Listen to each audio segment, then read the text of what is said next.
Hey, what is up, everybody? This is Stephen Breach coming to you here today. I got really fired up on WCW yesterday. I made that uncensored 1995 video, and that basically got my mind thinking. I did a really deep dive on WCW last night. I just got done making a video on uncensored 1996.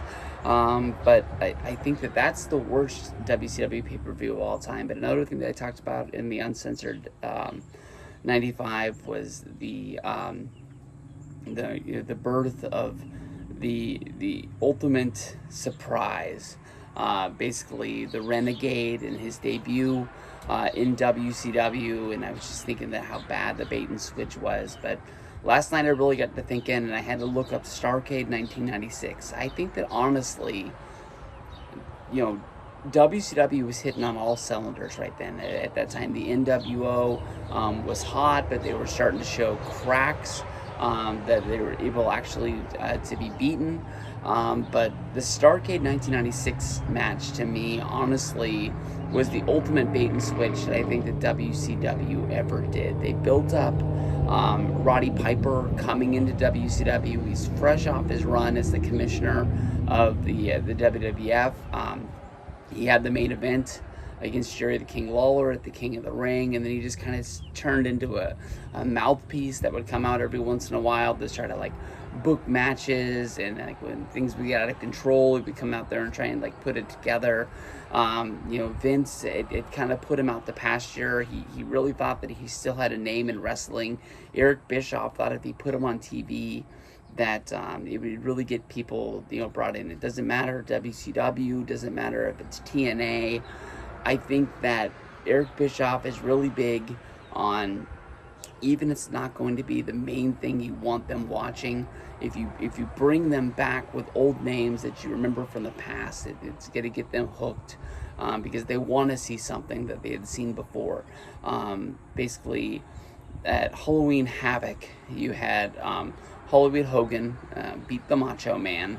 Once that match was over, out of the back, Roddy Piper made his debut, and he came out to the ring. It was a big shock that he was there. He came out and did the face-to-face with Hogan. At that point, it was kind of like, oh man, are we going to see this match again? This is something that people remember from early, the first WrestleMania, the MTV special. These are two guys that really don't like each other. And now the tides are turned. Hogan is the bad guy. Piper's trying to be the good guy. And we just want to see this match. As it plays out on Nitro, the match isn't really coming together. And all of a sudden, Eric Bischoff comes out and he's like, hey, he's a WCW guy at the time.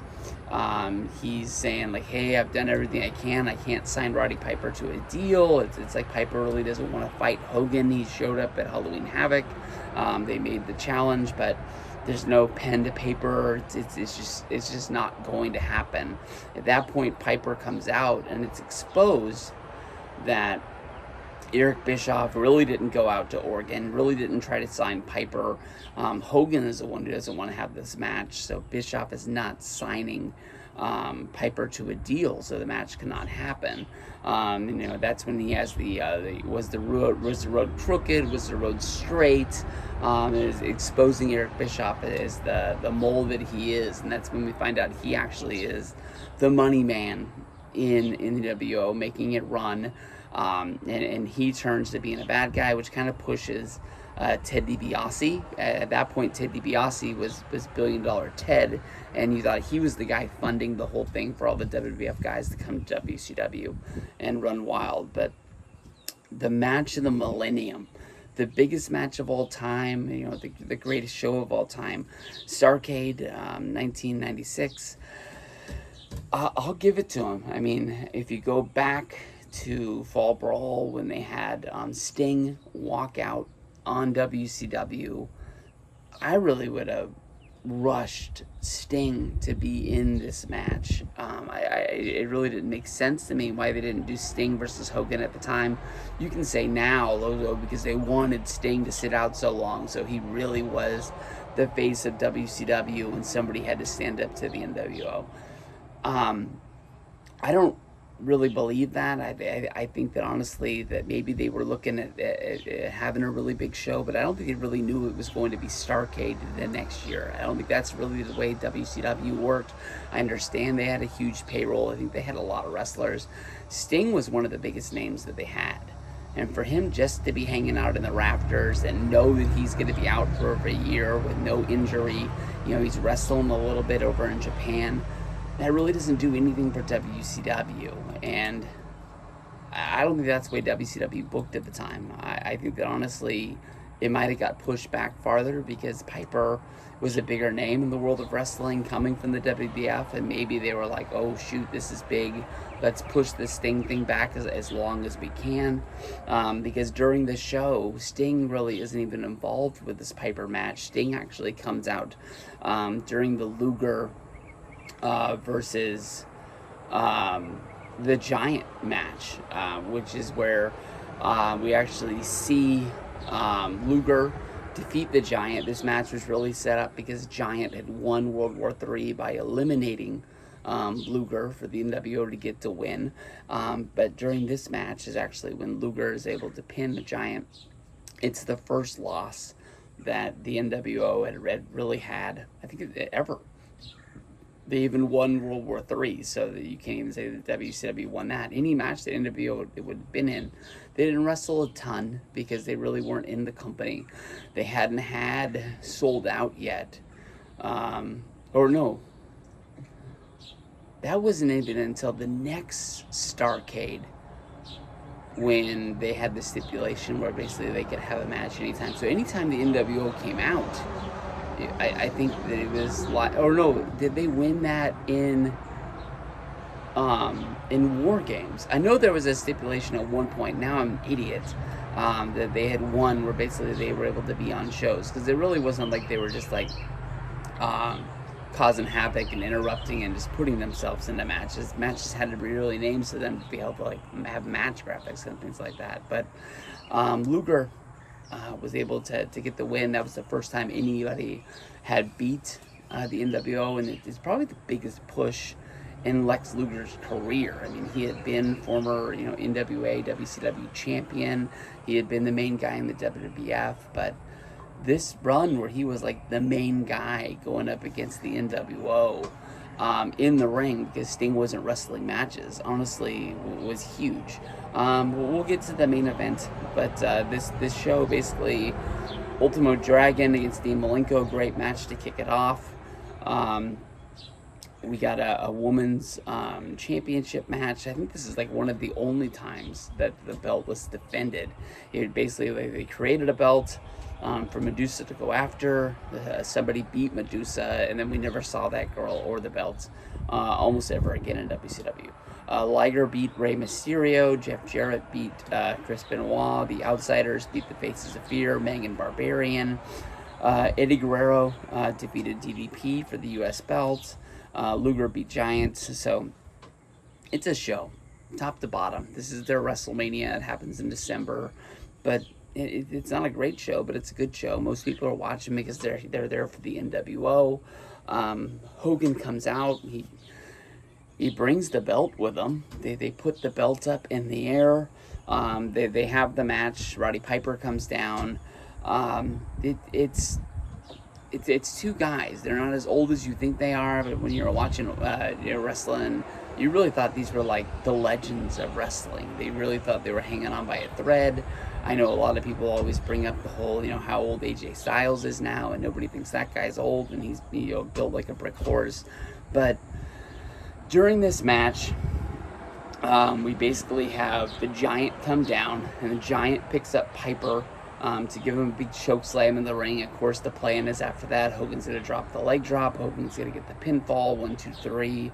And Hogan and the NWO are going to ride off into the sunset, stealing another victory from WCW.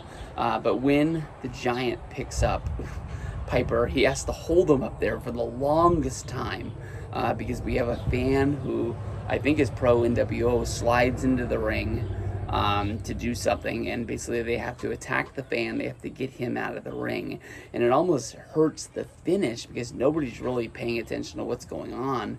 But Piper it starts to bite the face of the Giant. So the Giant basically puts him down, and then Piper is able to get rid of the Giant. He slaps the sleeper hold onto Hogan. When was the last time you saw the main event of any show end in a sleeper hold? But it ends 80s style, where basically Piper's got the sleeper hold on. We see the ref come over and raise the hand of Hogan. It drops 3 times. Of course, everybody knows on the 3rd time it's supposed to drop, but then the baby face starts kicking back in there. But we have it fall. And Randy Anderson, he doesn't really know what to do as a referee. You've never seen a sleeper hold really work other than like a jobber match on Saturday night. Rings the bell, and we see Piper, he celebrates. There is no belt. There's no belt in the ring, but Dusty Rhodes, who's the announcer, nobody's smarting him up. He starts calling Piper the new WCW champion, and I think then somebody gets into his ear and is basically like, the belt wasn't on the line, Dusty, and Dusty has to go like, oh, I guess not. but like, he's trying to cover up for himself, but he's making it worse. He's digging a bigger hole in there. Even if the Piper WCW title run wasn't but a week or a month, the guy beat Hogan in the ring. He's the first guy to be able to do it. For them to come out on Nitro and basically say that it was a change in the contract, the championship was never on the line. I thought that was just a bad way out. Of course, from there, so that they don't have to do more Piper versus Hogan, even though we would see it later on. The NWO, they blamed the loss on the Giant, basically saying like it was his fault that he didn't have Hogan's back. And, you know, Giant saying like, hey, I lost to Lex Luger, where were you, Hogan, during my match? So they basically, they beat him down, they beat him out. The Giant has a card in his back pocket. He basically comes out and he's like, hey, I won World War III. I'm guaranteed a title shot. I wasn't going to take it because I was with you guys in the NWO, but now that I'm on my own and I'm back in WCW, sold out, main event, Giant versus Hogan, and the deck is stacked against the NWO once again. I don't know.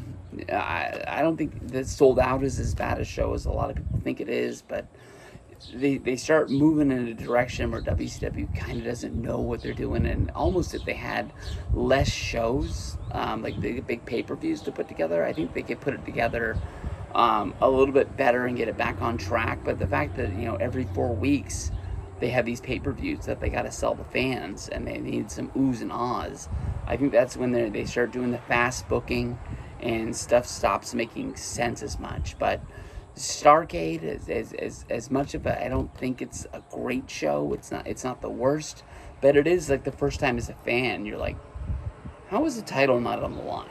I mean, I don't have DVR yet, but I'm sure that if I go back and I was to watch some of those Nitros, some of the build has to be WCW putting the title on the line, Piper wanting to be champion, Piper wanting to beat Hogan for the belt. I don't know. It just doesn't make sense, and it just seems that like that day when they go to Hogan and they're like, "Hey, Piper's gonna beat you," and he's like, "Okay, Piper can beat me, but I'm not giving him the belt." It almost seems like it's a that don't work for me, brother, kind of situation. So I don't know. Let me know what you guys think. I think it's the first time WCW really gave us the bait and switch during their boom era, that kind of fans just went like, and like the next year at Starrcade, when they do another finish, Sting wins the title, but then they use the whole, yeah, but Nick Patrick was a fast count, the count doesn't work, so they end up stripping him on Nitro. They put the title match on the debut episode of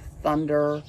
It's almost like, you know, you're racing the Daytona 500 and then you get like a flat tire on the last lap and you got to pit in order to make the last lap. You much rather would have just kept on coasting around to win rather than have to go into the pit, get a fresh tire, go around the track one more time to be able to crown your victory, and then start the rise of Sting in WCW. I mean, they waited so long.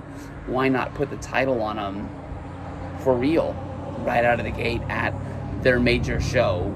But then again, they had a new TV show they needed people to watch on TBS, but Thunder. So maybe they just couldn't win.